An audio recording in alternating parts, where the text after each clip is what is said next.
you. MAZ News at 6 starts now.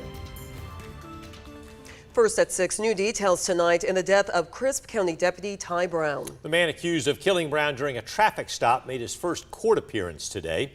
Croshawn Cross faces more than a dozen charges.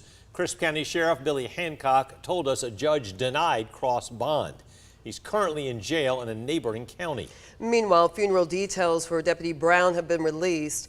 Browne's funeral will be at 2 p.m. on Monday, July 10th at the Crisp County Middle School Auditorium. That's on Pecan Street and East 24th Avenue. A visitation happens this Sunday from 3 to 5 p.m. at the Hughes and Wright Funeral Home. After Deputy Browne's death, we're taking a closer look at traffic stops in Georgia. If you feel nervous about getting pulled over, the Georgia Public Safety Training Center in Forsyth says those stops are just as nerve-wracking for officers. Sometimes they can turn into dangerous situations. Jessica Cha visited the training center today. Jessica joins us in studio to explain what she learned. That's right, Frank and Lori. The death of Deputy Tyee Browne has touched many in the law enforcement world. So I went to Forsyth to learn what performing a traffic stop is really like and how law enforcement officers try to complete one safely. Can I see your driver's license and registration? Getting pulled over can be an everyday routine thing, but Georgia Public Safety Training Center instructor Kevin Angel says that's not always the case. You know, Tyee Browne showed up that day for his shift thinking that everything would be okay. And, you know, sadly, a function of his job led to his death.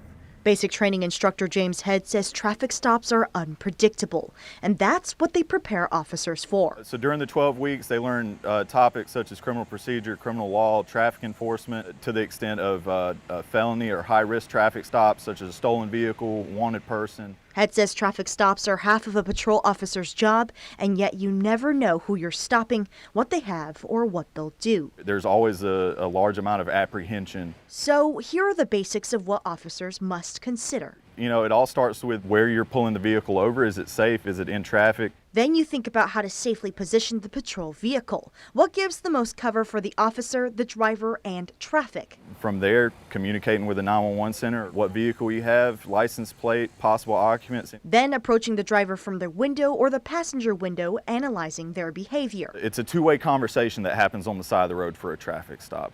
We're just doing our job. Nobody is out there to ruin someone's day when they get pulled over. It's all about safety. So having compassion that this officer has a job to do and has a family as well. Because some, like Browne, can never come back.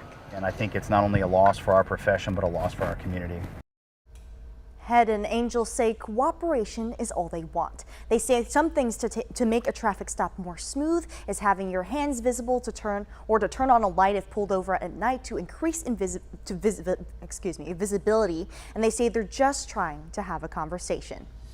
All right, thank you, Jessica. The National Law Enforcement Officers Memorial Fund says a half-dozen officers nationwide died last year after being shot during a traffic stop.